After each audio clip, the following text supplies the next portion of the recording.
Erzurum'un iki yoludur, Ahmet Çavuş'e bilmeli bak. Çavuş'a da dağdaş döngeli bak. Kandili kandili kandili yar, sallama çavuş kendili yar. Biri sağ biri soludur, Ahmet Çavuş'a bilmeli bak. Çavuş'a da dağdaş döngeli bak. Kandili kandili kandili yar, sallama çavuş kandili yar. Kandili kandili kandili yar, sallama çavuş kandili yar.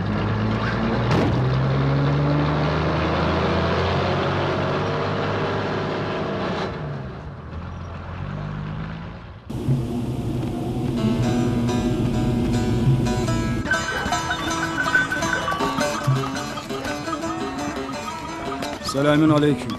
Ve aleykümselam. Ivana! Ivana! Bir araç kasabadan seni almaya gelmiştir. Tamam, geliyorum. Rozerin, ceketimi ver. Ağam hayırdır? Yoktur bir maraz. Aşiret reisleriyle partililer köyleri gezecekler. Hepsi budur. Telaşlandım jandarmadır diye. Allah düşürmesin, mapustan yeni çıktın. Merak etme, gece dönerim. Uğurlar ola. Babam nereye gidiyor anne? Kasabaya gidiyor kızım.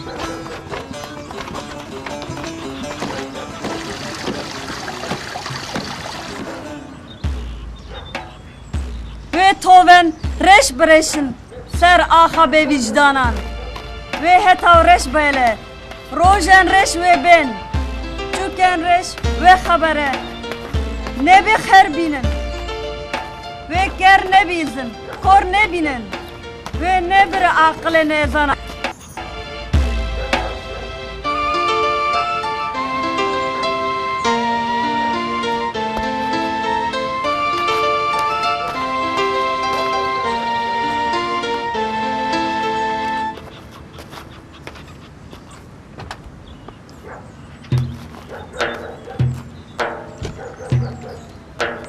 Bu adamlar hiç gözüm tutmamıştır. Kimdir bunlar? Niye gelmişlerdir köyümüze? Niye olacak? Oy istemeye gelmişlerdir.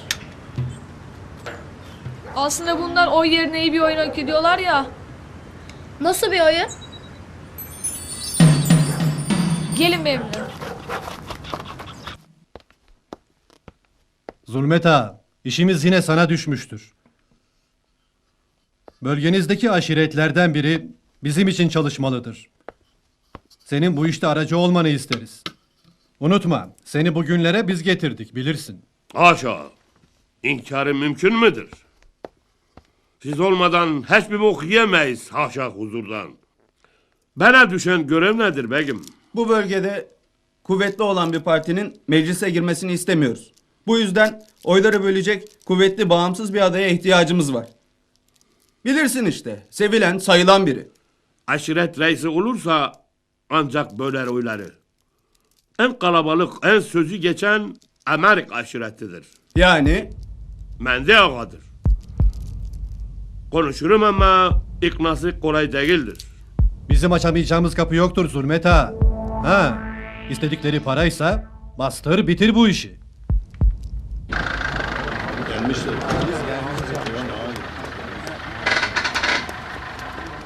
Cümleten merhaba. Hoş geldiniz. Hoş bulduk. Hoş gelmişsin İvan ağa. Sağ olasın. Hoş geldin ağam. Hoş bulduk. hoş geldin ağam. Keke gözlerimiz yollarda kaldı. Mapusta daha çok görüşün. Buraların sanki mapustan farkı mı kalmıştır Devam? Sıkışıp kaldık bilmez misin? Divan ağamız buraya geldiğine göre hangi partiye oy vereceğimiz belli olmuştur. Ne sebeple gelmiştir bilemeyiz. Nasıl olsa aşiret bir karara varıp bize bildirir. Yöremizin kalkınmasının yolu bizim meclise girmemizden geçiyor arkadaşlar. Bu yolda en büyük desteğimiz aşiretlerdir. Bizden sorun olmaz. Amerika aşireti benim gönlümün nerede olduğunu bilir. Sözüm sana değil İvan ağa. Nedenli sevildiğini ve sözünün dinlendiğini biliriz. Benim demem her ihtimale karşı. Sizin aşiret köylerini beraber dolaşıp köylülerle konuşsak. Olur. Konuşacak. Buyurun. Anketler bölgede önde olduğumuzu gösteriyor. Durumumuz iyidir İvan ağa. Güzel.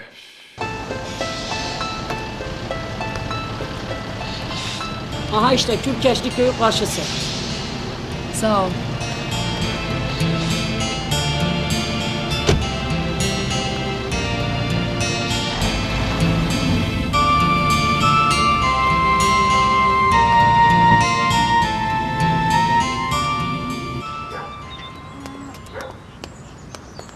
Akşam yemeğe kalsaydınız begim aceleniz neydi? Konuyu hallet yeter Zulmet. Allah tuttuğunuzu altın etsin. Allah sizi başımızdan eksik etmesin. O işi olmuş bilin. Sana güveniyoruz. Hadi bakalım kal sağlıcakla. Güle güle begim. Güle güle selametle. Allah yolunuzu açık etsin. Hürmetle. Güle güle yolunuz açık olsun.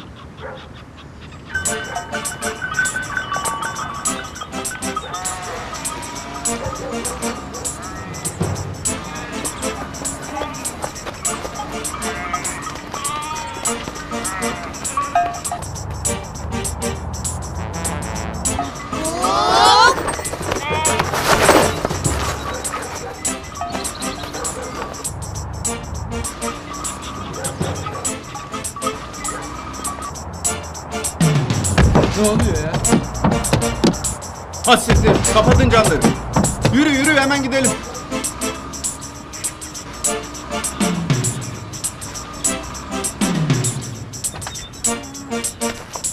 Allah kahretsin. Boktan geçilmiyor. Köy değil bok tarlası. Onlar tezektir. Aa bu boktur.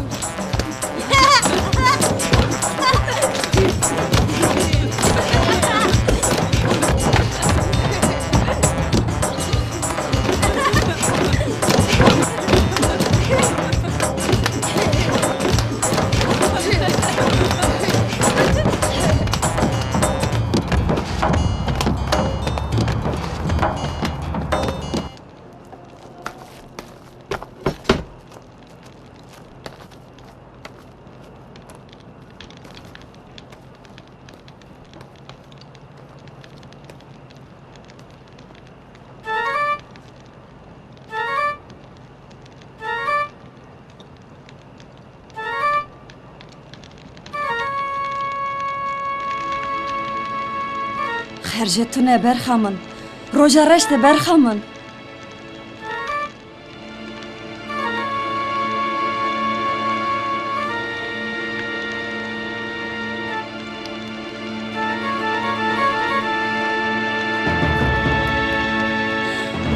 روژا رش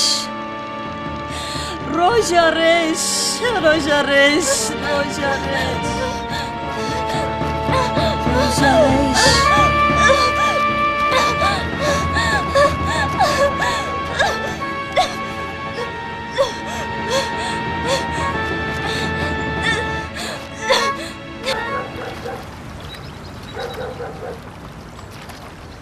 Herifin suratını gördün mü? Nasıl pok oldu?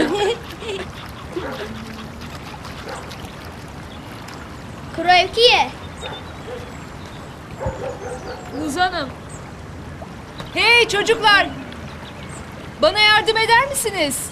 Kime geldiniz? Ben öğretmenim. Köyünüzün yeni öğretmeni. Aa, öğretmen gelmiş. Hadi lan gidelim. Koşun lan, koşun.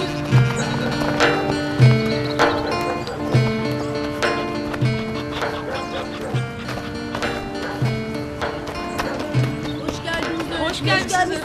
Hoş bulduk. Sizin adınız ne bakalım? Ben Beritan. Bunun adı Şakir. Bu da Paşo. Çok ilginç. Yani çok iyi. Ben de Elif. Beni muhtara götürür müsünüz? Götürelim öğretmenim.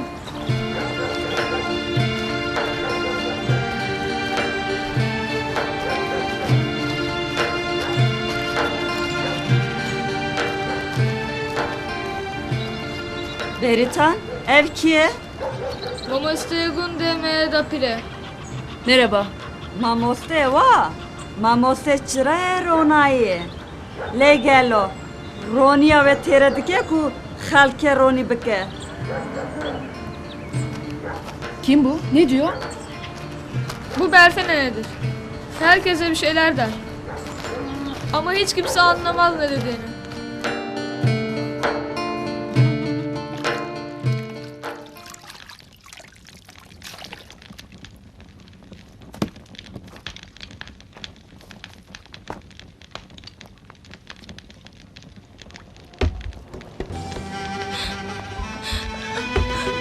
Anne. Anne. Anne. Şevin. Anne. Anne. Şevin ya. yetiş. Ne oldu? Tamam kızım kalk. Koştun yine değil mi? Kalk hadi kalk tamam. Hadi gel. Tamam. Gel otur şöyle. Derin nefes al yavrum.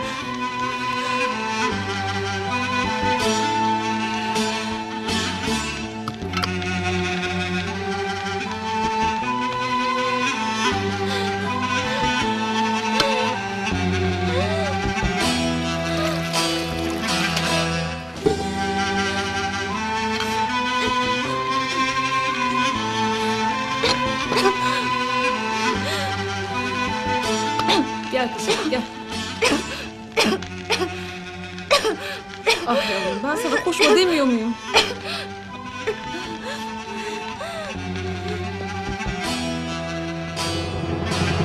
Teşekkür ederim Zelal. Afiyet olsun. Sağ olasın kızım. Burası öyle bir yerdir ki hoca hanım. Başımızın üstünde tutarız öğretmenimizi. Yine de hiçbir öğretmen gelmek istemez. Bir senedir kapalı mektep. 3 köyün uşağı bizim okula gelirdi eskiden. Şimdi hiçbiri okumuyor. Çocuklar hasret kalmış okula gerçekten. Daha beni görür görmez bunu belli ettiler. Yarın 3 köyü de haberdar edin. Pazartesi okulu açalım. Hele sizi bir yerleştirelim, gerisi kolay.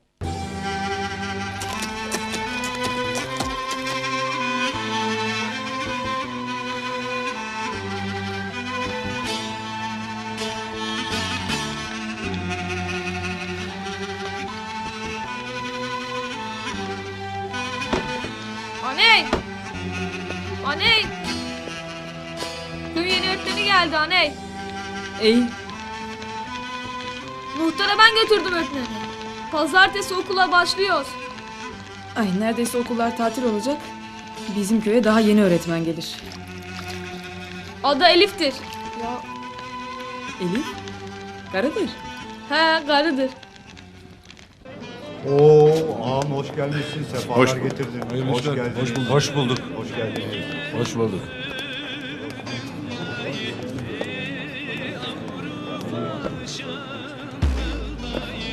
Gelenlere bak. Tanıdım, Hivan Ağa değil mi bu? Ne işi var bunlarla aynı masada? Yanlarına aşiretten birini Ağam, almak size ne da hazırlayayım? kendilerini bu bölgenin Çayınızı sahibi için sanıyor. yeter. Bir şeyler isteyin ağam. Aç değilim sağ ol. Bize kebap getir. Amcası mebusluk yolunda, yeğeni partililerle yemekte. Bir de Hivan'la uğraşacağız galiba. Zulmet'in haberi var mıdır acaba? Hoşuma gitmedi. Bunların yüzünden tutunamaz olduk bu bölgede. Zulmet Ağa'nın haberi olsa böyle geniş durur mu? Biraz gözdağı versek ne dersin? İyi olur. Bizi uğraştıracak gibi görünüyor. Oo İvan'a afiyet olsun. Yerini bulmuş gözüküyorsun. Yakışmış be İvan. Yakışmış yakışmış. Ne demeye çalışırsınız? Dememize gerek mi kalmıştır? Ayağını denk al İvan. Karşındakileri görmezden mi gelirsin? Görürüm görürüm. Edepsizliğinizden görmemem mümkün müdür?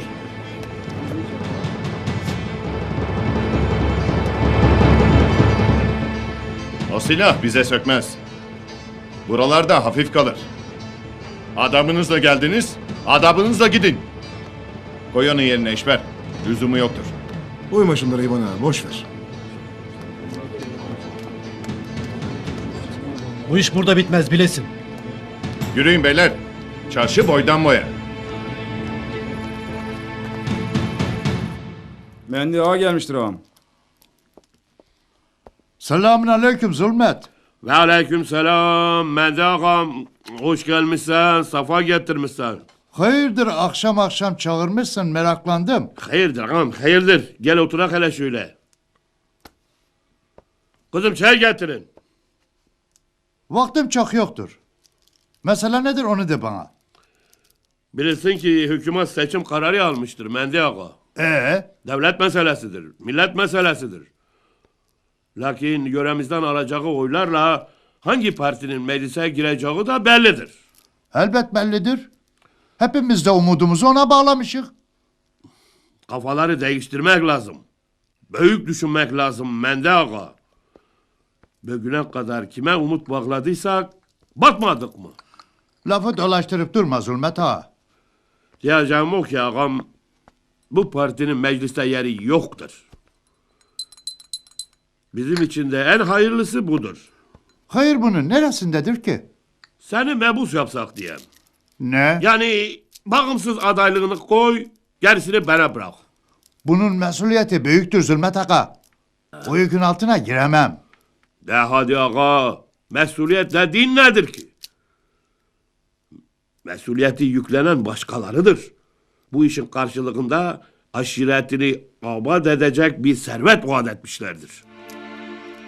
Ne dersin sen Zulmet ağa?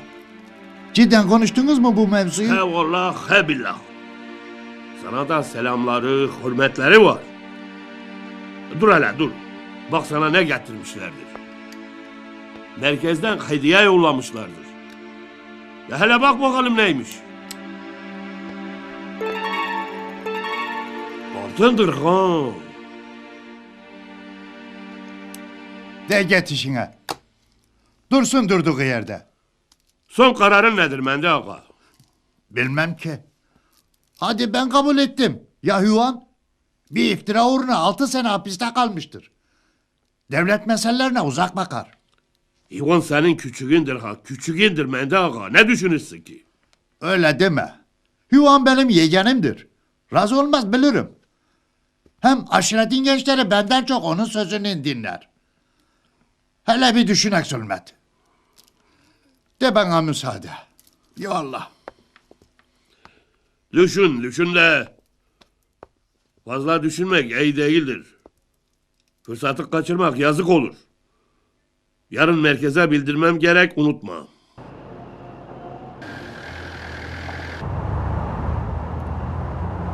Ağır ol hele. Yolda bir şey var.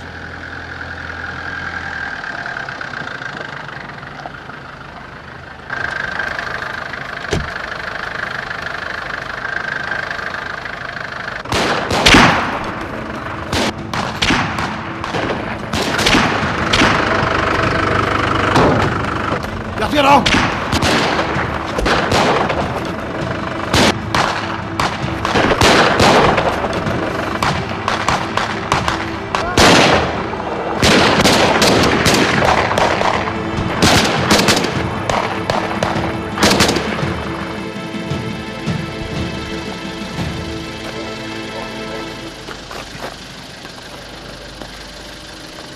Ağam iyi misin ağam? İyiyim. Bizi yolumuzdan edemeyecekler. Hadi gidelim.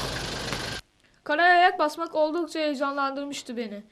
Ayağımın altında gerçek bir toprak vardı. Kumsalın hemen yanı başında 60-70 metre boyunda ağaçlarla kalın sarmaşıklar aşılması güç bir duvar oluşturmuştu.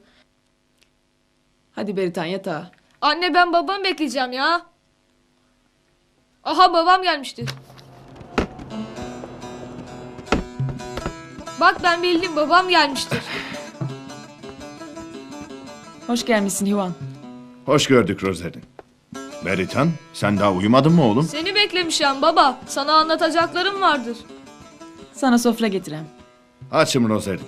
Koskoca gün boğazımdan tek lokma geçmemiştir. Bugün köyde neler oldu? Ne oldu ki? Şehirden Mercedes'te adamlar geldi Zümrüt Ağa'nın evine. Ya ne işleri varmış? Hem o istemeye geldiler hem de köyümüze hakaret ettiler baba. Günlerini gösterdik ama. Zulmet'in evine geldiler ha? Bir daha geldi bugün köye. Kimdir? Öğretmendir. Ben de tamamen unutulduk sanırdım. Acırım herife. Garıdır. Garıdır. Nasıl düşmüş buralara? Bilir misin sen? Bizim gibi bir pantolon giyer. Hele buyur ağam.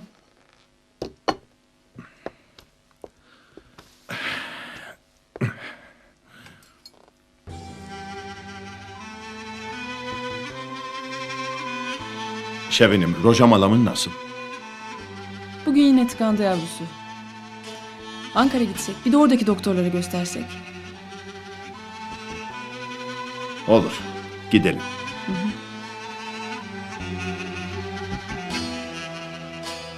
Sen nasılsın?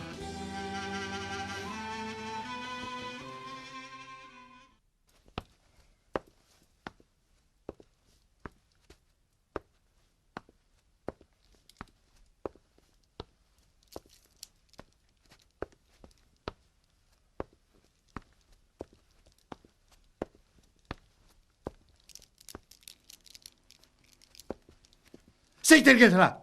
Hadi. Orkanda dolaşıyor kuyruk gibi. Allah kabul etsin. Amin, amin. Amin. Ben Buzluk'tan teklif almışım. Karar veremiyorum. Ne yapam? Baban aşireti sana bıraktığında köyler dolup taşırdı. Şimdi köylerin çoğu boşalmıştır. Aşireti elinde tutamayan memleketi ne yapar?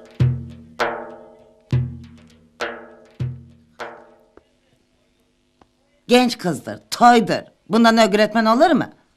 Ya ne olmasın? Okumuştur, öğretmen çıkmıştır. Çok da güzel, evli midir? Ya ne bileyim. Oğlumuz yok ki isteyelim. Olsa bile onu alır mı hiç? Bize yaramaz böyleler. Büyük konuşma. Kimin ne olduğu bilinmez.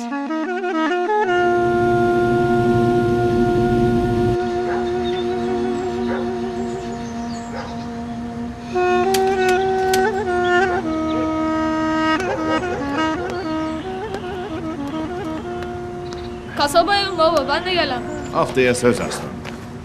Defterimi kalemimi unutma. Tamam. Ağam araba geldi. Tamam. İyi gidesin Hivan. Bu da senin eşber. Ben yemişim Rozen bacı. Sağ ol. Yabancı mı sanki naz ediysen? Sağ ol. Sağ ol.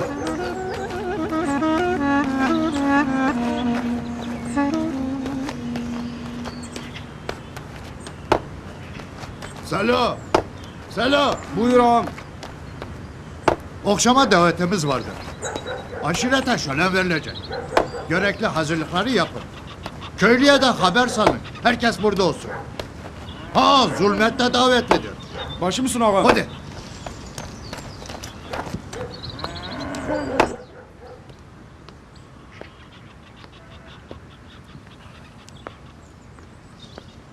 Öğretmen hanım kalkmadı mı Zelal? Kuşluk oldu, bu sabahla yatılır mı? Canım şehirde geç kalkarlar bilmez misin? Burası şehir değil, alışsın. Günaydın. Günaydın öğretmenim. Günaydınlar olsun hoca hanım. Rahat uyudunuz inşallah.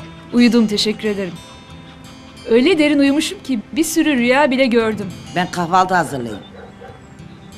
Kahvaltımızı yapak da gidek okula bakak. Yapılacak işler vardır. Peki. Yıkanacaksan su dökeyim. Tuvalet neredeydi? Gelin göstereyim. روجاوي بخير هبالنا صباحات بخير تافيرة Ya bixêr çû şertê tu namînî. Şertê. تو راستي خير نماية ازاي هرم باجر تشتك لازم دافيرة Başı. از دبم تشتك اجتارة بينم تعبي فازا بينم Belê çend muman bine. موم Erê çend muman bine. Rojaya tav ne hele zevexim. باشا ازا بينم قلتم من ردوابكي باشا Xêr çû şertê. Çûke reş xebare dide. Ve ki bibîze ki bibîne. Ve ki bibîze ki bibîne. Ve ki bibîze ki bibîne. Ve ki bibîze ki bibîne.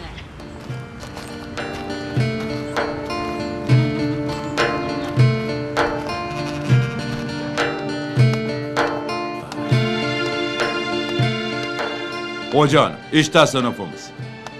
Gördüğünüz gibi biraz bakıma ihtiyacı var. Ama çocuklarla el birliğiyle üstesinden geliriz.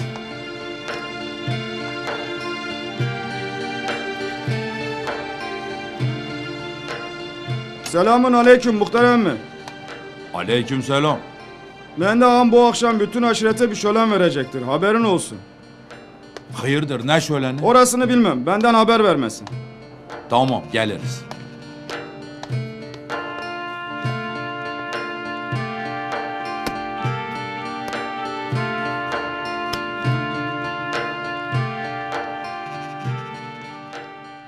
Geçmiş olsun Hivan ağa. Keşke dün gece burada kalsaydınız. Düşünemedik. Olayları duyunca telaşlandık. Büyütülecek bir şey değildir. Geçti gitti. İşimize bakalım. Öğretmeni gördünüz mü? Çok güzel bir kızmış. Çok da gençmiş. Bugün bir hoş geldine gitmek lazım.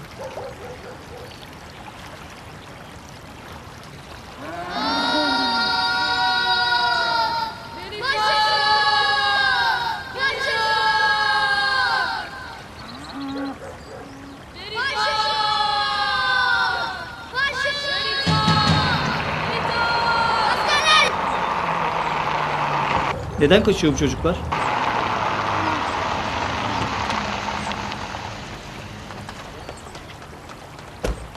Zara kilometresın undiremin ku.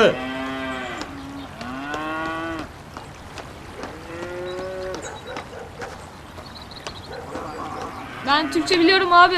Adın ne senin? Beritan. Beritan. Hiç insan kendi askerinden korkar mı? Beni de babam gibi götürürsünüz diye korktum. Niye korkuyorsun ki? Sen de büyüyünce Çakır gibi asker olacaksın. Asker. Emret komutanım. Fotoğraf makinesini getir. Emredersiniz komutanım. Beritan'la bizim resmimizi çek bakalım. Olmaz. Neden? Benim sizin gibi bir şapkam yok da ondan. Al bakalım. Şimdi oldu işte. Arkadaşlarını da çağır da hep beraber resim çektirelim. Haşo, böyle.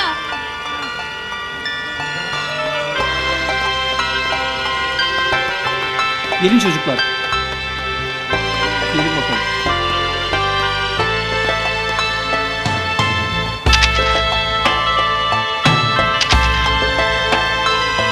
Tamam.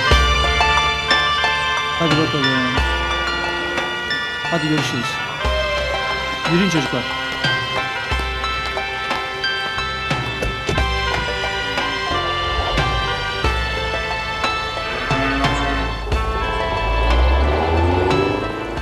Çok teşekkür ederim. Zahmet ettiniz. Fırlıcane. Bana bacerdanın nahum. Her şey için çok teşekkürler. Ama keşke ne söylediğinizi anlayabilsem. Vrasare tamiş nabe vrahere. Ha Rabın. Kurmancı denk nakın. Fesadın Allah Rabın nakın. Rabın emre. Aynen Rabın. Teşekkürler. Güle güle. Tepaş. Güle güle. Bakalım ne getirmişler. Yoğurt. Ekmek. Yine yoğurt. Hoş geldiniz. Ama kusura bakmayın sizi anlamıyorum. Siz de hoş gelmişsiniz öğretmen hanım. Ben Türkçe bilirim. Lütfen geçin oturun. Niye zahmet ettiniz? Konuşmaya ne kadar ihtiyacım vardı biliyor musunuz? Sen de hoş geldin. Benim adım Elif. Bilirim. Beritan söylemiştir. Beritan? Ha, şu beni getiren çocuk sizin oğlunuz mu yoksa? He, benim oğlumdur. Bu da kızım Şevin. Şevin. Çok tatlı. Okula geleceksin değil mi Şevin? Evet öğretmenim. Karnındaki kaç aylık? 9'a yaklaşmıştır. Biliyor musunuz? Sabahtan beri herkes yiyecek taşıyor bana. Türkçe bilen o kadar az ki.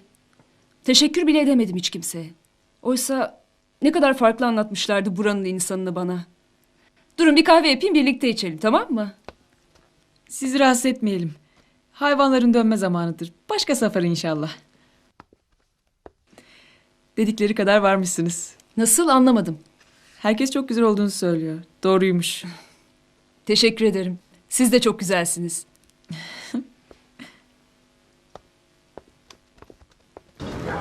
Sağ olasın. Hoş gelmişsin ağam. Hoş Sağ ol. gelmişsin ağam. Sağ ol. Sağ ol. Hoş Sağ ol. gelmişsin ağam. Ağam, Hayırdır? ben de ağam aşiret topluyormuş. Şölen varmış akşam. Sen de çağırıyormuş. Ne şöleniymiş bu? Aşirette düğün var da haberimiz mi yok? Vallahi bilmiyorum ağam. Hadi çıkalım yola yavaş yavaş. Meraklandım. Müsaadenizle arkadaşlar. Berdan mıydı? Neydi senin adın? Beritan'dır öğretmenim. Ha, Beritan. Söyle bakalım, bu kıyafet uygun mu şölen için? Bence uygun. Kimse yadırgamasın sonra. Başkası böyle giyse Sona nenem çok güzel. Ama öğretmenlere bir şey demezler. Sona nene mi? Esas adı Songül'dür. Sona diyoruz. Şimdi nasıl oldum? Çok güzel oldunuz öğretmenim. Tamam o zaman. Hadi gidelim.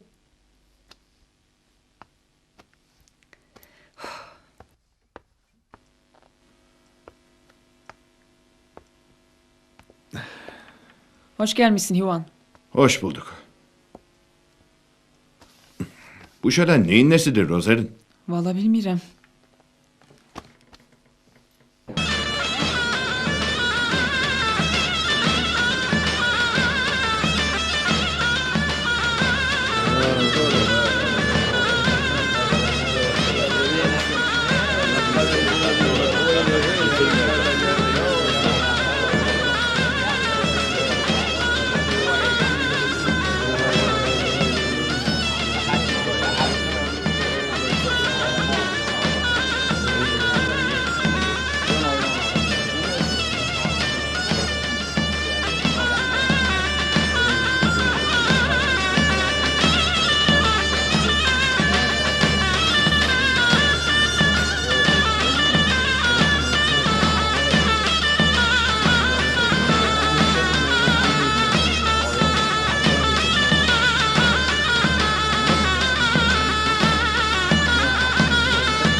Hayırlı olsun emmi.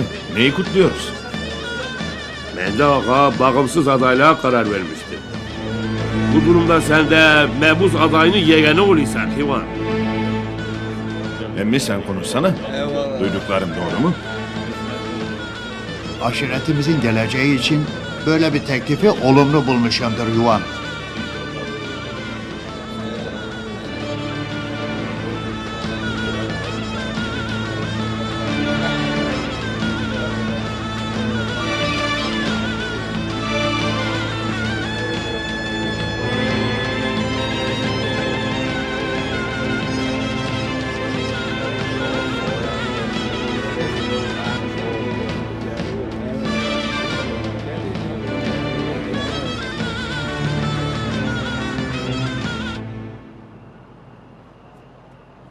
Ağalar, beyler.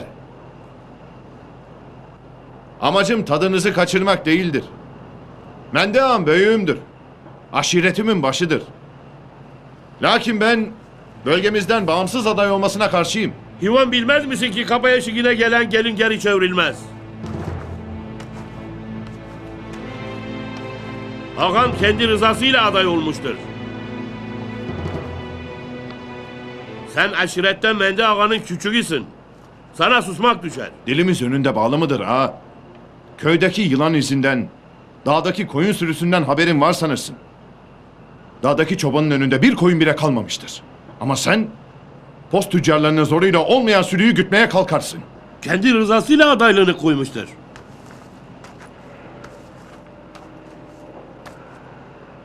Karar senindir emmi. Sen ki aşiretimizin, kanımızın, soyumuzun başısın. Nasıl olur da fikirlerimizin hürriyetini zulmetin emrine verirsin? Başka da sözüm yoktur. Sofrada elini, mecliste dilini tut Hivan. Bana dersin de avlanan keklik misali yandaş arar durursun. Kanına ekmek doğratan mahlukattan kim adalet görmüş ki? Herkes seni vurur. Sen de döner kendini vurursun Zulmet Ağa.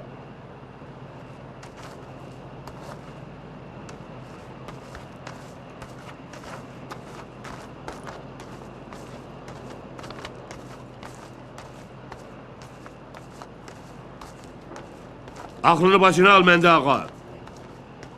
Bu kadar muhalefet her zaman olur. Pes etme.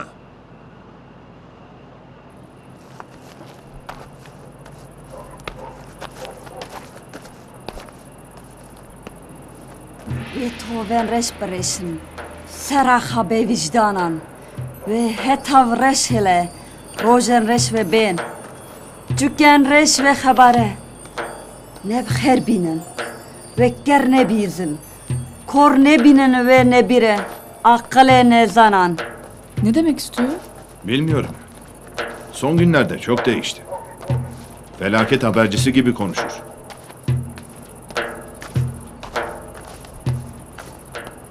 Bunu yapmayacaktı. Aşiretimin önünde itibarımı 5 paralık etti. Ne daha neler. Hivan iyi çocuktur. Severim. Ama tecrübesizdir, cahaldır. Hoş görmek düşer sana Mendi ağa. Bilmiyorum. Kırıp geçmiştir beni. Senin mebus olman ona da fayda getirecek. O zaman anlar hatasını. Tasalanma sen.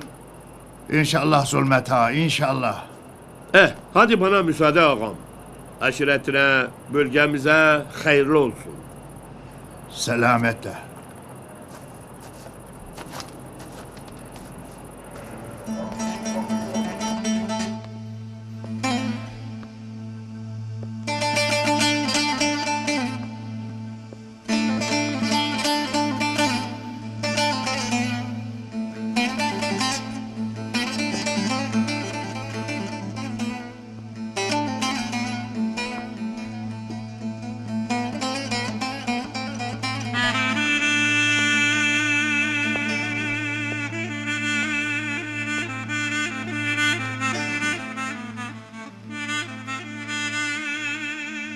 Üzme kendini ağam. Seni üzgün görünce ben de üzülüyorum. Mendi ağa büyüğümüzdür. Elbet vardır bir bildiği. Adı gibi zulmet herif. Mendi ağamın aklını çelmiştir. Üzüntüm kendime değil, aşiretimedir. Hakkımızda hayırlısı ağam. Gün doğmadan neler doğar. Sabret hele. Evet. Ama günün yüzü belli olmuştur Rozel'in. Karadır.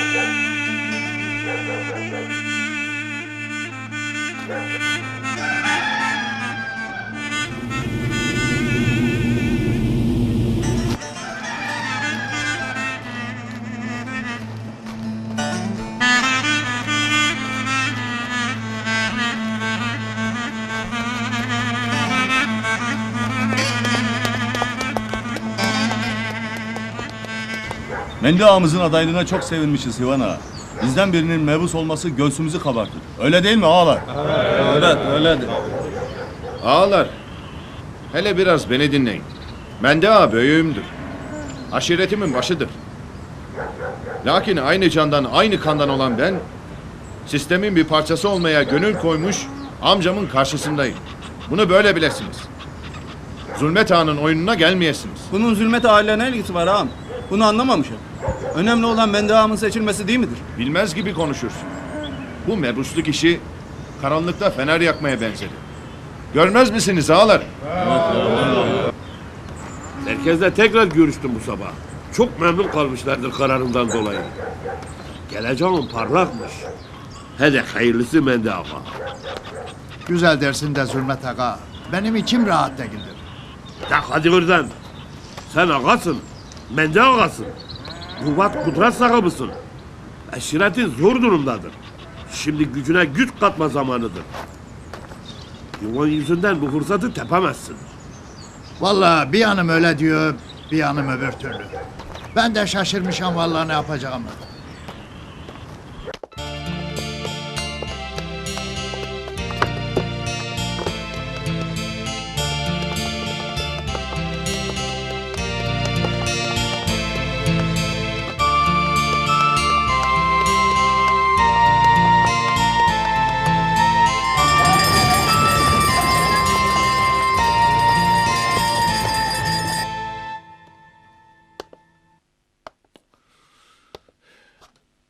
Söyleyecek sözüm yoktur arkadaşlar.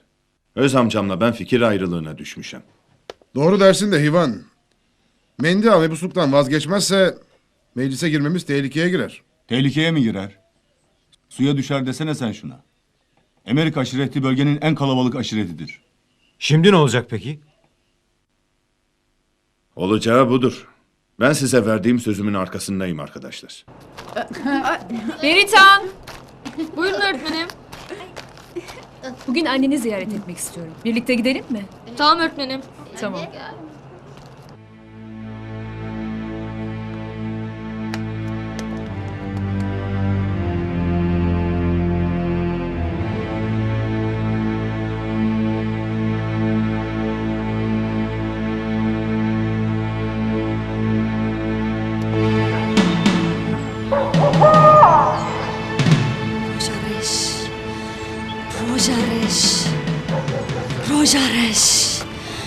Rojareş. Şöyle sen bece. Rapide. De bak işte hara. Devcimen berde. Berde ve kızike. Berde hara. Berde hara.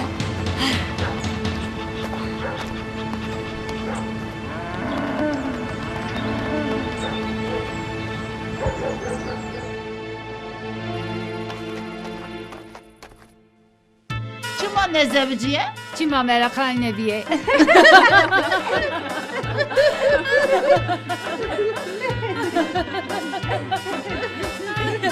Niye gülüyorlar? Senin neden evlenmediğini merak ediyorlar. Ben daha çok gencim. Bizim burada kızları 15'inde kocaya verirler. Çıda beje. Öpeceksin acaba. Kaçım aldım hayır.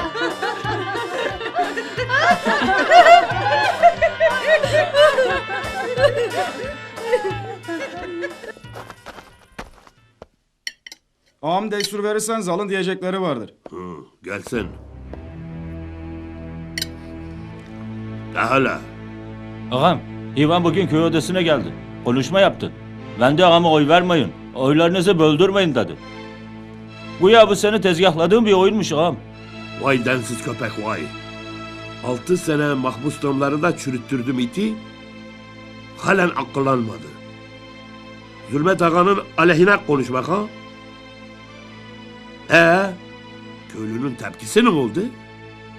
Vallahi ağam, kafalar karışık anlayacaksın. İvan'ın arkasındalar.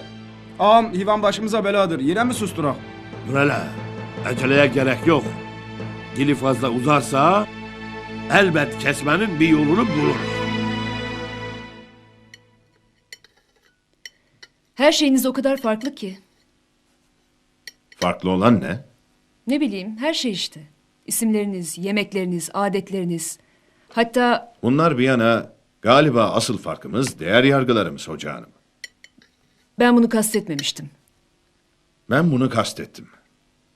Ama size farklı gelen bizim zor doğa şartlarındaki yaşantımız. Biz bundan çok memnunuz. Hiç olmazsa bunun edebiyatını yapmıyoruz, yaşıyoruz. Ne demek istediğinizi anlıyorum. Ama size şunu söyleyeyim ki benim buraya gelmeme ailemden çok karşı çıkanlar oldu. Onları dinlemedim. Ve gördüm ki gerçek yaşam burada. Gerçek sevgi ve dostlukta. Herkes o kadar içten ki. Ve ben buraya gelmiş olmaktan çok memnunum. Umarım hep memnun kalırsınız. Neyse, yemekler çok güzeldir Ozar'ın. Ellerine sağlık. Afiyet olsun. Her şey için çok teşekkür ederim. Sohbet için de. Saat çok geç oldu. Müsaadenizle. Müsaade sizin. Beritan sizi evinize bıraksın.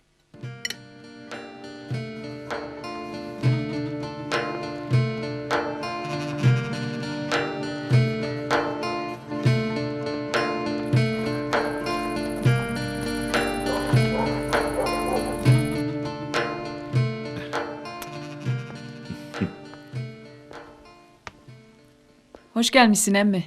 Hoş bulmuşuk yavrum. Mendi dede. Nasılmış benim güzel torunum ha? Hoş gelmişsin emmi. Buyur, otur.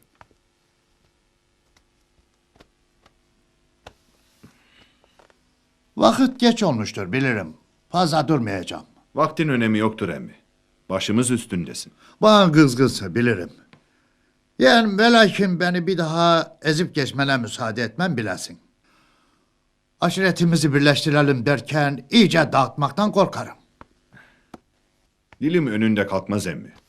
Ama bildiğim doğrulardan da şaşmamı bekleme benden.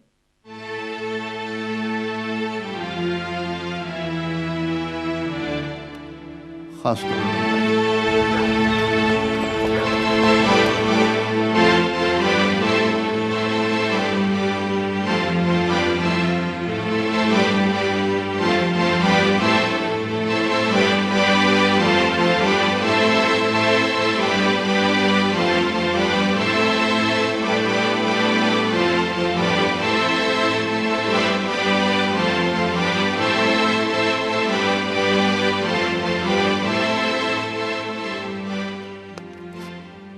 Bölgede yeniden tırmanışa geçtik Ivana. Katkın büyüktür.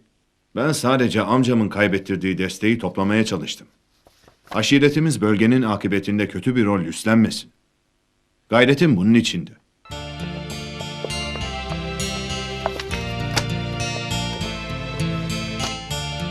Birinci, ikinci ve üçüncü sınıfta olanlarla okuma yazma öğreneceğiz. 4 ve 5. sınıflar. Siz de bu arada defterinize bir hatıranızı yazın. Sonra kontrol edeceğim. Yuvanı severim. İyi çocuktu.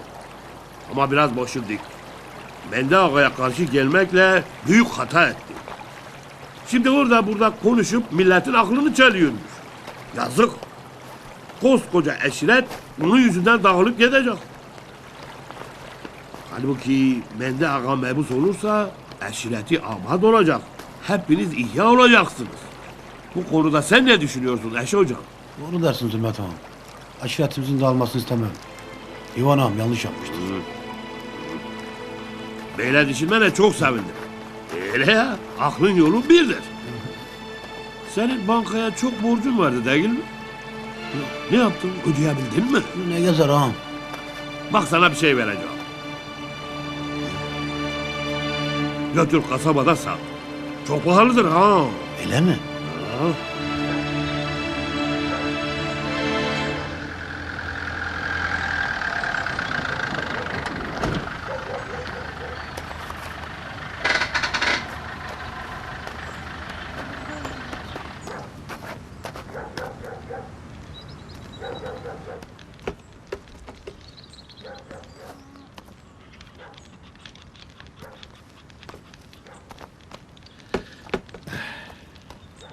لمن بباره من بدرنگیخست دا پیره هاشترمو Şitariyere. Ronayı lazım e. ما تو دباجي evmum besin jibora nahiye. Ve toven reş breşin. Ser aha be vicdanan. Çünkü reş. Xebara reşaniye. Rojen reş tıkım ben. نزانم تو چی دبیجی. لخوده یا بخیر بکه.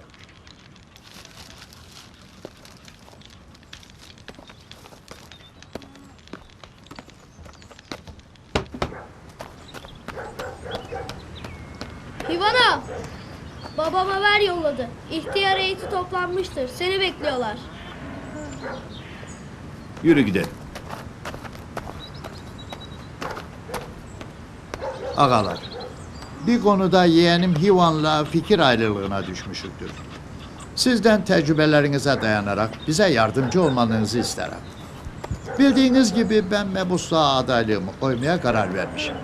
Eğer seçimi kazanırsam aşiretimiz girdiği mali zorluktan çıkacaktır. Faydam sadece kendi aşiretime değildir. Hepimizedir ağalar. Ağlarım. Emmim doğru söyler. Lakin benim karşı çıkmam bağımsız mebus olmasındadır. Bilirsiniz ki göçlerimiz artmış, gençlerimiz buralardan kaçar olmuştur. Geleceğimizi göremez olduk. Mende Ağam'ın adaylığı oyları bölmektedir. Böyle giderse meclis bölgemizde ne bize ne de başkasına kalır. Kararınıza da saygım büyüktür. Mende'nin adaylığı bize Ankara'nın kapısını açacaktır. Amcanın karşısına dikilmekten vazgeç. Akan suyun önünü kesmek istersin Hivan. Bana yüklenirsiniz de ağlar. Akan suyun renginin önemi yok mudur? Ne demek istersin oğul? Haddini aşarsın. Siyaset halkımızı bölmektedir. Benim görüşüm ne Mendi ne Hivan. Aşiretimiz siyasete bulaşmasın. Aşiretimizden birinin mebus olması iyidir. Mendi Ağa'nın arkasındayız. Hepinizden Allah razı olsun ağalar. Hakkın yolu birdir. Çoğunluk adaylığımı desteklediğine göre karar verilmiştir. Hepinizden Allah razı olsun. Sağ olun.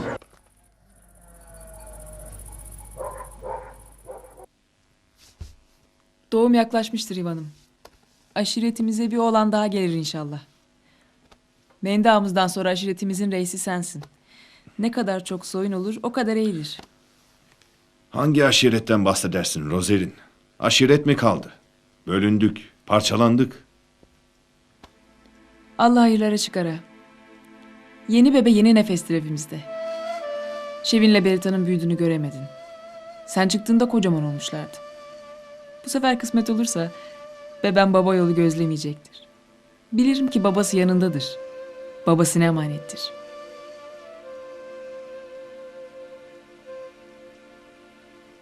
Bugün neyin var senin? Hiçbir şey. Öyle konuşmak istiyor canım. Sabaha kadar konuşasım var. Hadi uyuyalım artık. Biraz da sabah konuşalım. Sen uyu İvan'ım. Ben çocuklara bakacağım. İyi, Allah rahatlık versin.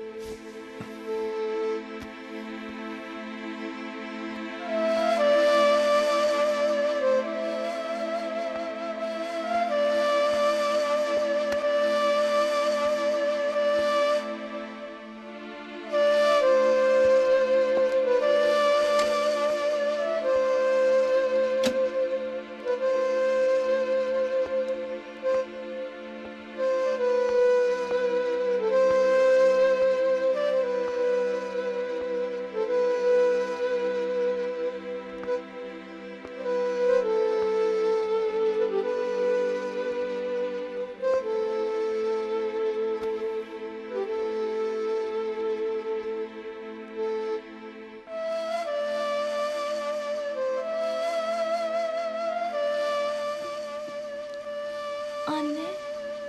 Canım. Rojamalamım.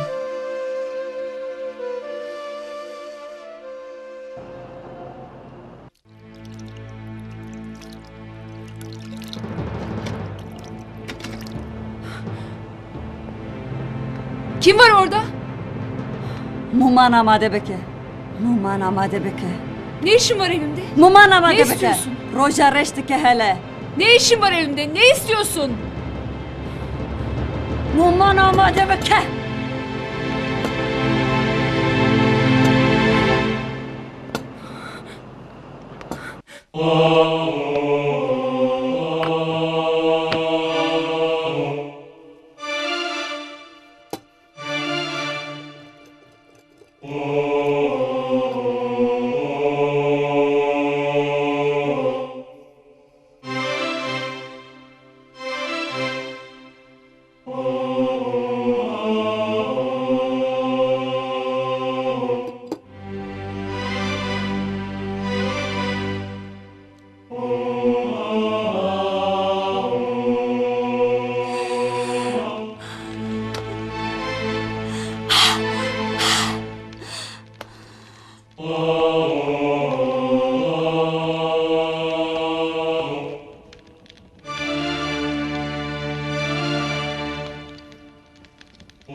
Ne vakit kalktın? Hiç duymadım. Uyku tutmadı. Hazırlık yapayım dedim. Bilirsin, doğuma sayılı gün var. Kendini fazla yorma. Gece gündüz çalışıyorsun. Ivan. Şevini Ankara'ya götür mi? Onu iyi doktorlara göster. Kızımızın sana ihtiyacı var. O nasıl laf öyle? Elbette götüreceğim. Hem beraber gideceğiz. Kalktın mı kızım?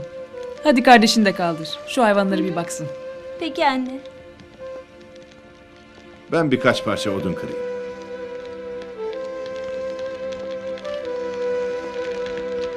Ay ay ay ay ay. İvanam, İvanam. Tarlaya giderken arabamız ırmağa düşmüştür. Nenemle dedem arabada mahsur kalmıştır. Nerede? Nerede? Koş!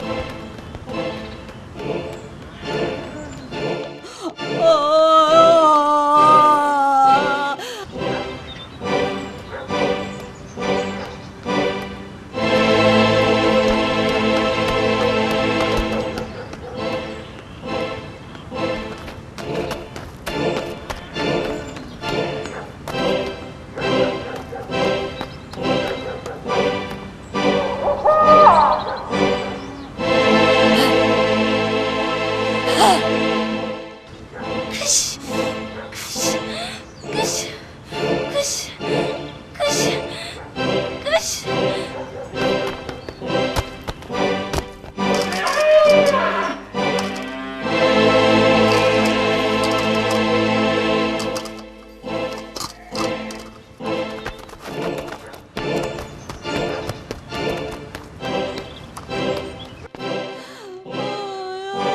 Rojareş, Rojareş.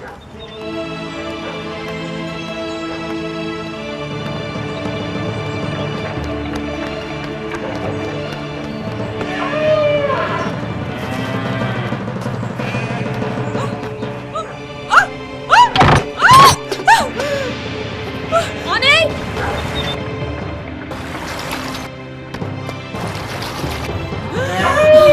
Ne oldu?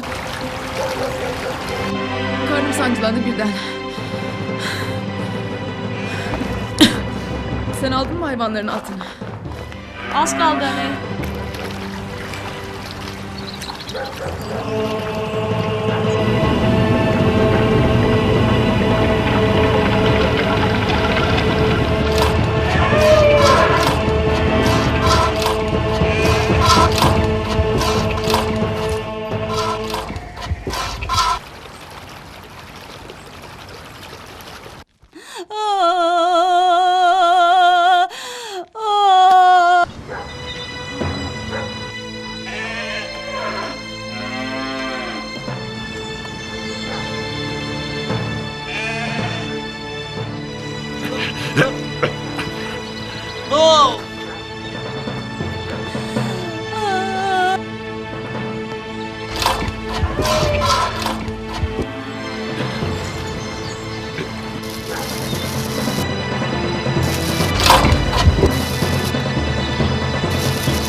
Oh!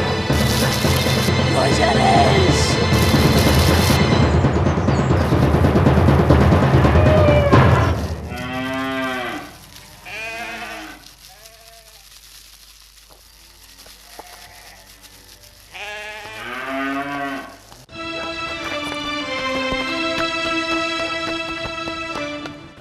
Oh!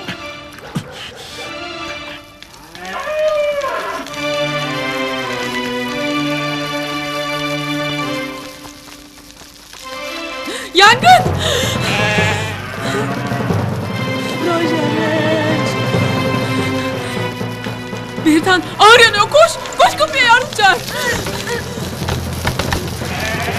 Anne kapı açılmıyor. Kapı açılmıyor anne. Anne kapı açılmıyor.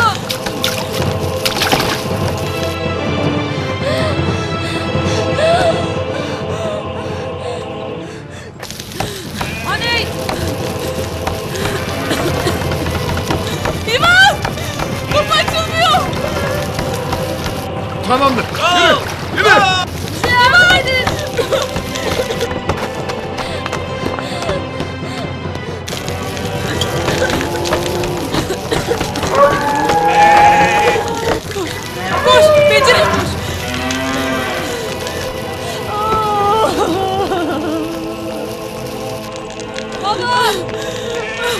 Baba!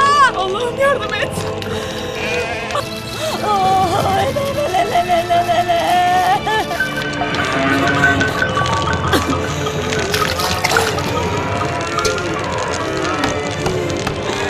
İvan! İvan! Kapı açılmıyor. Hadi!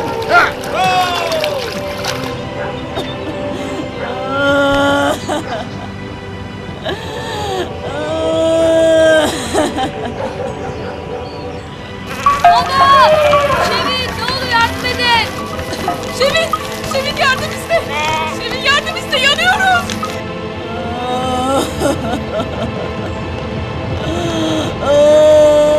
Anne nefes alamıyorum. Yardım edin. Yardım edin.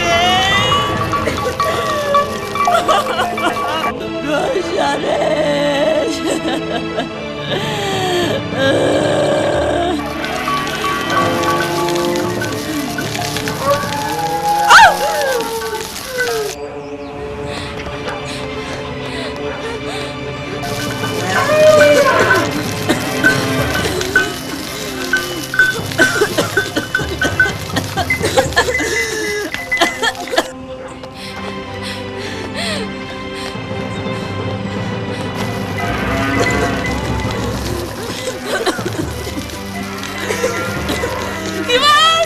Şevin yardım iste.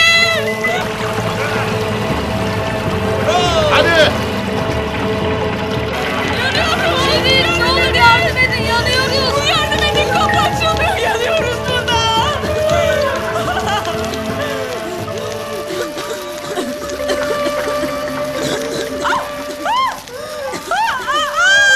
Oley! Ha galiba. Az kaldı.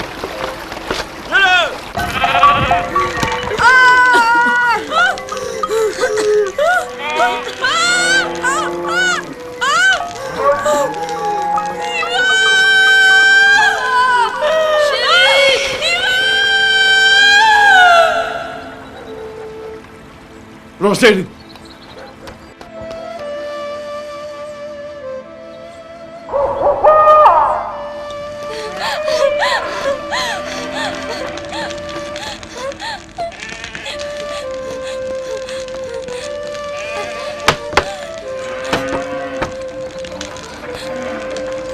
Beritan! Anne!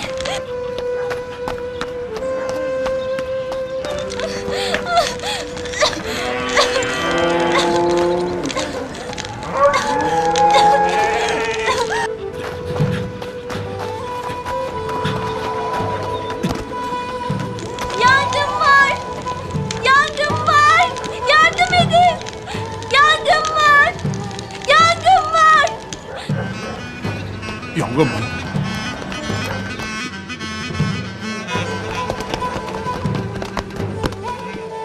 Niye koşuyor ki bu insanlar? Aman Allah'ım, yangın!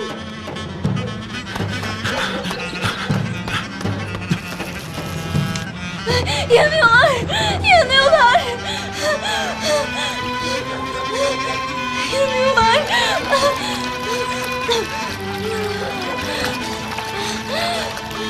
Yanıyorlar! Yanıyorlar!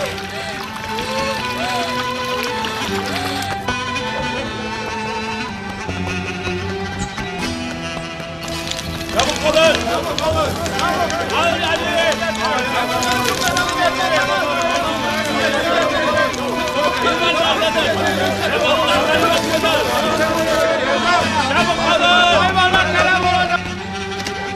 Rozerin! Rozerin! Şevin! Hayvanlar yanıyor. Su getirin! Hayvanlar yanıyor. Su getirin. Yardım edin! Su getirin! Yardım edin! Annen nerede? Baban nerede? Yanıyorlar!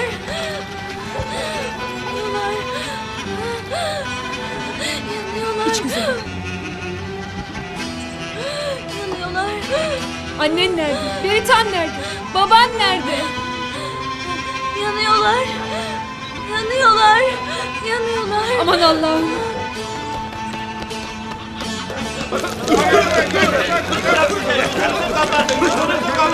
Koşun yardım edin. Koşun. Rosalin'le Beritan içeride. Roselin! Bırakın beni! Berizan! Roselin!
Başınız sağ olsun. Allah sabır versin bana. Kimlik tespiti yapılmıştır. Cenazelerinizi defnedebilirsiniz. Başınız sağ olsun.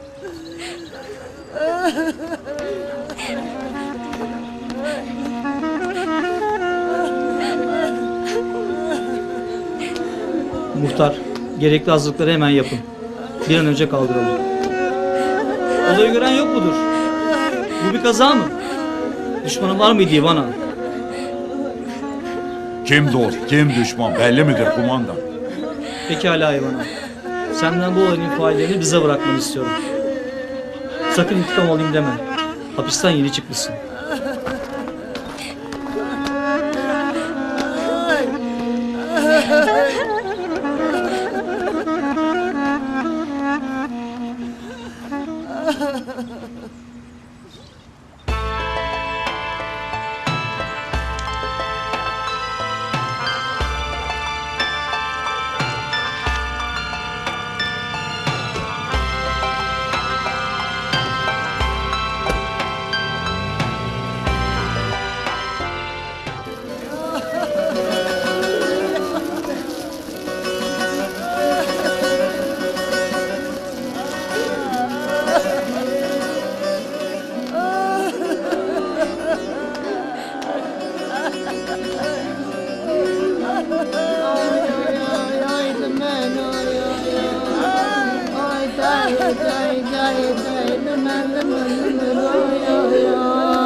Aylık başvurusunu yaptığımız iyi olmuştur Mende Ağa. Yakında hercilat gelir. Bakalım Zulmet. Hayırdır? Köyde bir ölen mi olmuştur? Allah Allah. Hele bir mezarlığa doğru gidelim.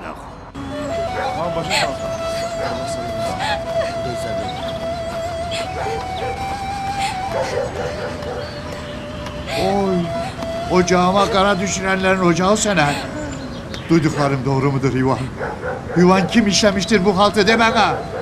Sakin ol Mende Ağa. Şükürler olsun ki Yuvan hayattadır.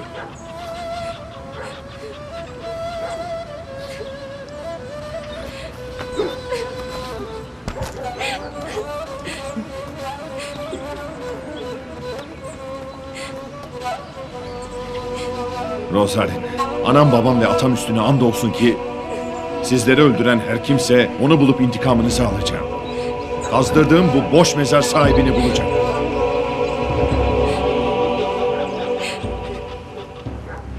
Sen ne halt etmişsin Eşmer? Zübelmeden sen. Sus, konuşma. Ben gözünü korkutmak lazımdır demişim. Sana kastetmek yok.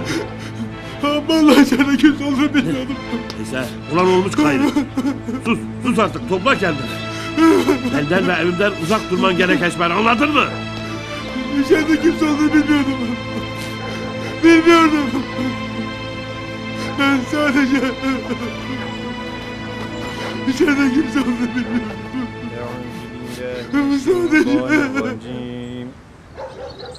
Bismillahirrahmanirrahim. Yasin vel Kur'anil Hakim. İnneke leminel mürselin ala sıradın müstakim. Tenzilel azizir rahim litunzile kavmen ma unzile abâhum fehum gâfilun. لقد حق القول على أكثرهم فهم لا يؤمنون إنا جعلنا في أعناقهم أغلالا فهي إلى الأذقان فهم مقمحون وجعلنا من بين أيديهم سدا ومن خلفهم سدا فأغشيناهم فهم لا يبصرون وسواء عليهم أأنذرتهم أم لم تنذرهم لا يؤمنون. Rosarin bacı. Beni tam bilmiyordum. Vallahi de billahi de bilmiyordum. Allah'ım ben ne yaptım? Ben ne yaptım? Kerim. İnna nahnu nuhyil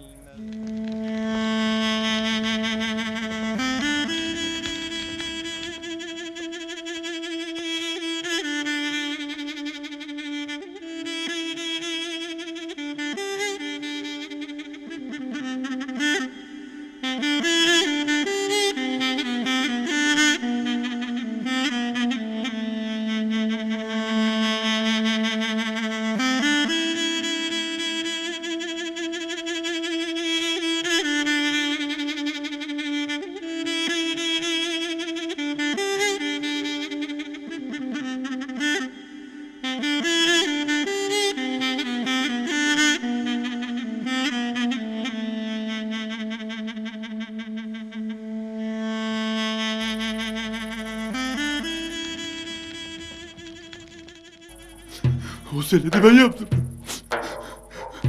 O söyledi ben yaptım. Bilmedim ki kimse var. Bilmedim. Bilmedim. Şevin bu gece bizde kalsın.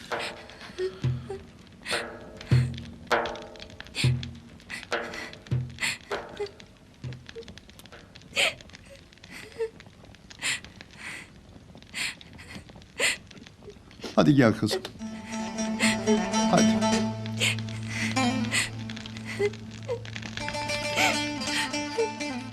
Hadi yavrum.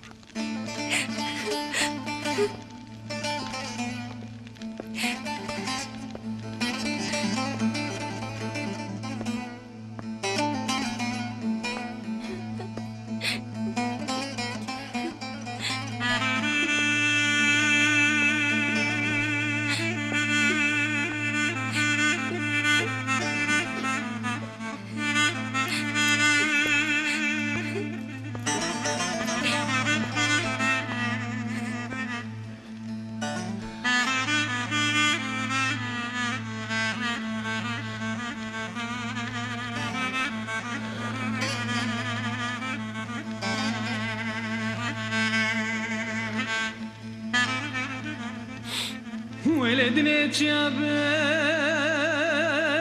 ده اختنا بنو اختنا بنو ويقول مالي يقول صور Ivan. Şevin'i Ankara'ya götüre mi? Onu iyi doktorlara göster. Kızımızın sana ihtiyacı var.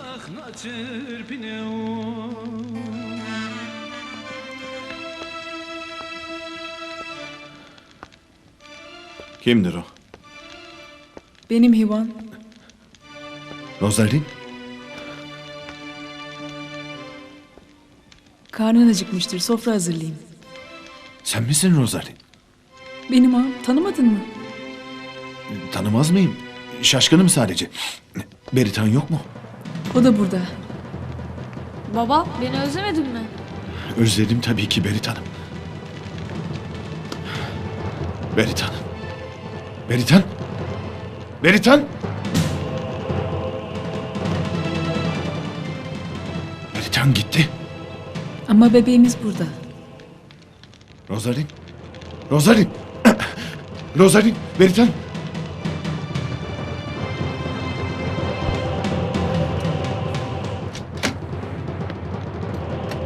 Rozalin!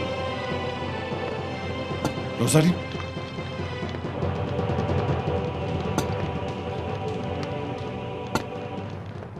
Civan Rona'yı.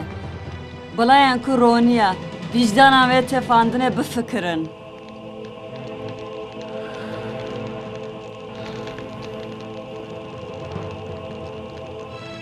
Sen hep söyledin.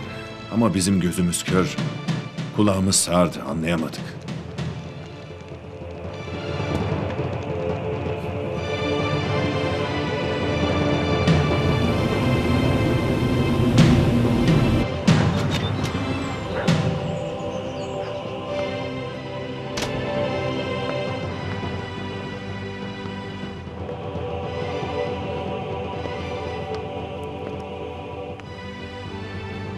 Ben Şevin'i almaya geldim. Okulda olanları unutur hiç olmazsa. Sağ olasın hoca hanım. Ama Şevin burada değil. Amcamlar götürmüştür. Benim yapabileceğim bir şey varsa... Sağ ol.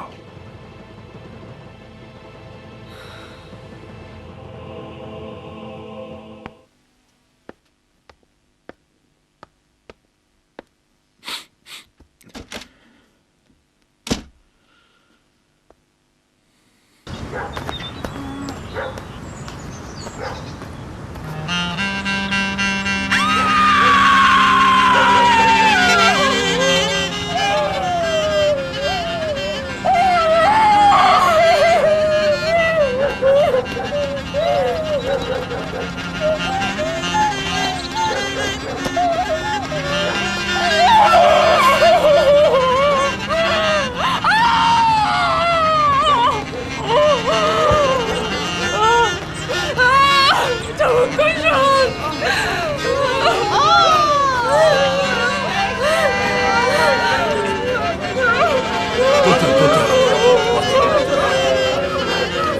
İndirin. Yavaş, yavaş.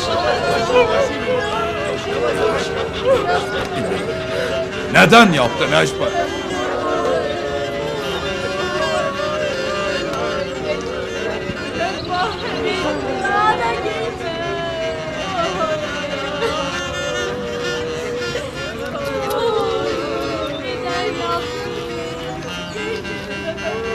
Ağam affet. Ahırda onların olduğunu bilmiyorum. Neden? Neden yaptın? Neden? Neden? Neden?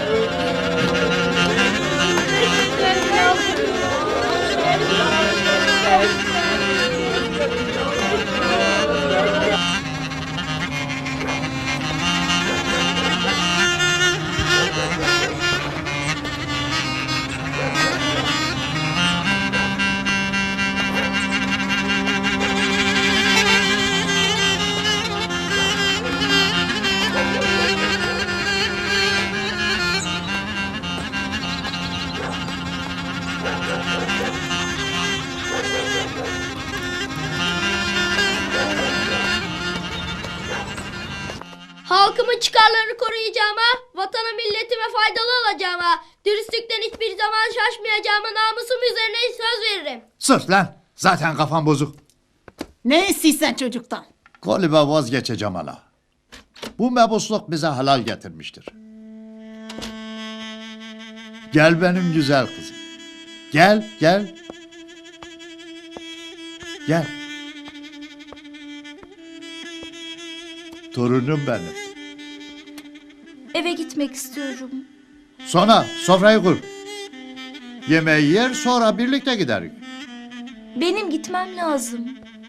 Merhabalar. Hoş gelmişsiniz öğretmen hanım. Geçin buyurun. Sağ ol evladım. Şöyle buyurun. Ben Şevin için gelmiştim. Sizin için de sakıncası yoksa biraz dolaştırmak istiyorum. Şevin, bak öğretmenin senin için gelmiş. Gitmek ister misin?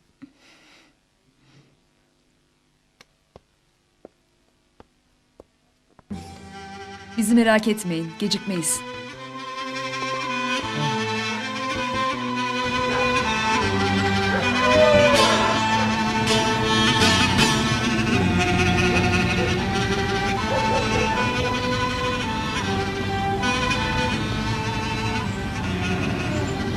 Buraya her gün geldim. Yine de sevdiklerimi kurtaramadım.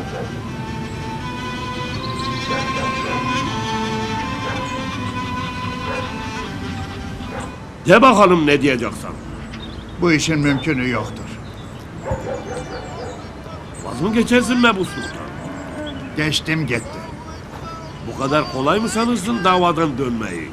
Hadi bakalım ben de ki kabul ettim. Ya ötekiler? Karardır Zulmet. Telefon açıp iptal ettirdim başvurumu. Kimseden neyim korkum yoktur. Bundan sonra ne ben ne de aşiretimden başka biri siyasete girmeyecektir.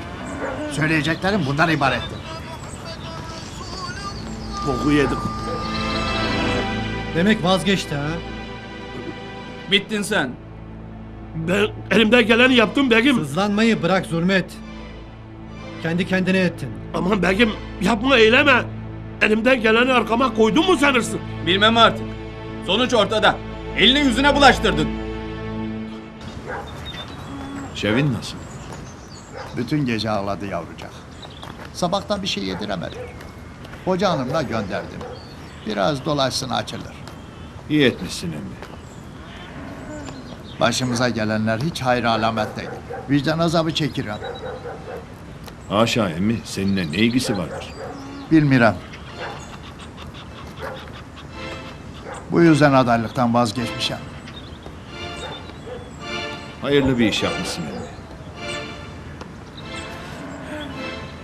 Peki ya Eşber'e ne demeli? Aklım almıyor bir türlü.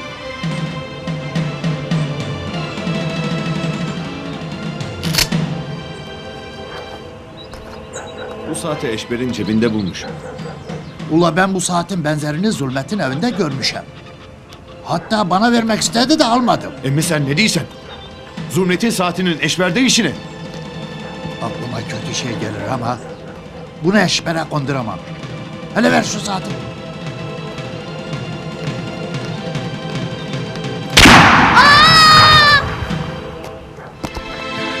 Paşo! Paşo! Paşa! Paşa! Paşa! Paşa! Paşa! Paşa!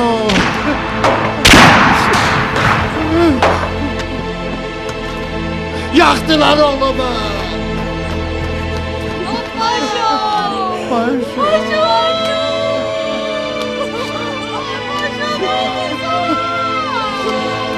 Ivana neler oluyor? Ocağımı söndüren bu alçaklar Paşa'yı da vurdular. Aman Allah'ım! Şevin'i içeri götürün. Ivana! Bir çılgınlık yapma, Şevin'i düşün.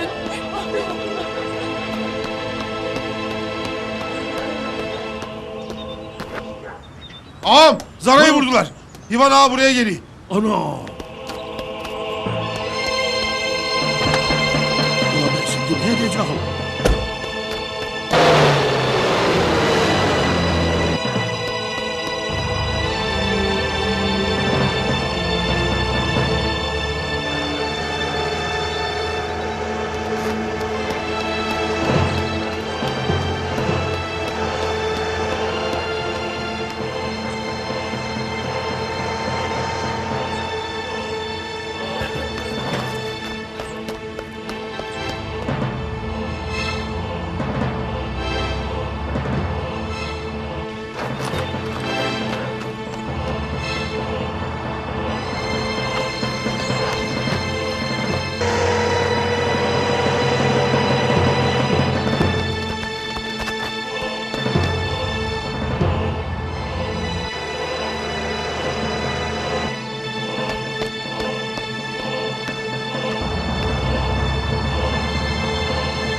İn! İn lan! Dur. İn! Ne oldu Sonun ağa? geldi. Aşağılık herif yürü! Yapma. Yapma. Hesabını Kıvan. vereceksin Ben bunu. ne etmişim ki? Yürü! Ya Hadi. vallahi bir şey etmemişim Kıvan. Hadi! Tamam Yürü. gideyim ha. Dur hele. Yürü! Hivan'a mani olmalıyız muhtar. Bunca felaketten sonra Şevin babasız kalmayı hak etmiyor. Doğru dersin hoca hanım ama lakin silahlar bir kez patladı mı ki durdurmak hiç de kolay değil. Hadi davranın gidelim.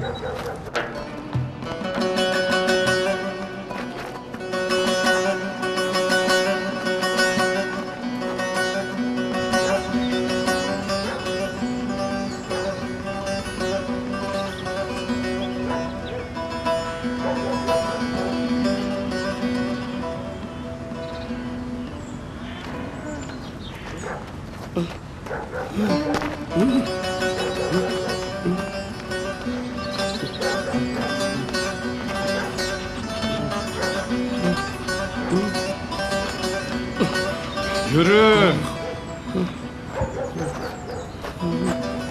Hadi! Yürü! Yürü! Dur. Yapma. Aşağılık herif.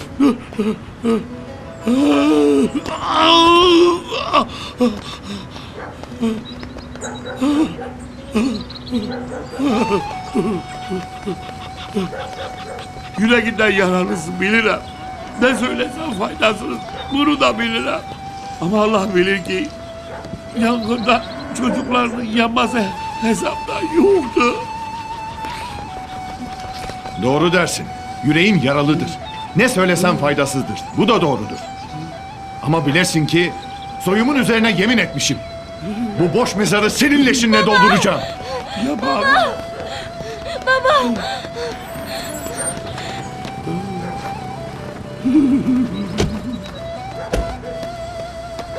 Onu buradan götür öğretmen. Baba yapma. Beni yalnız bırakma. Hivan'a yapma. Onu adalete teslim et. Eğer cezalarını kendin vermeye kalkarsan esas Şevin'i cezalandırmış olacaksın. İvan, bize bırak da adalet cezasını versin. Ocağına bir yangın daha düşmesin.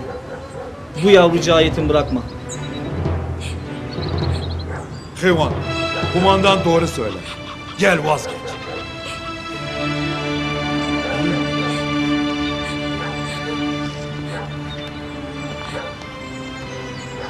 Hivan.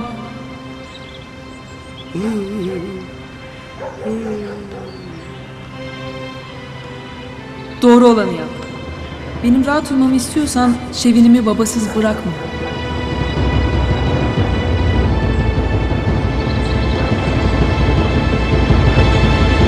Hivan yapma!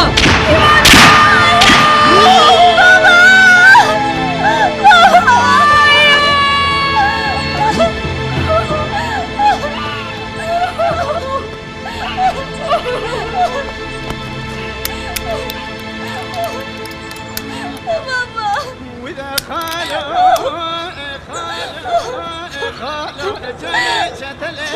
جمك بقن ما خالو وإذا جمك بقن ما أسكري دستي مخص الجلب شبري مثال ريكورد ولزانم كداد جمع لاو لاو Hivan!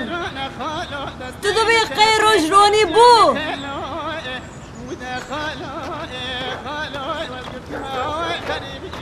Evç risko. Rojdeşe lepeşiyame ronahiye.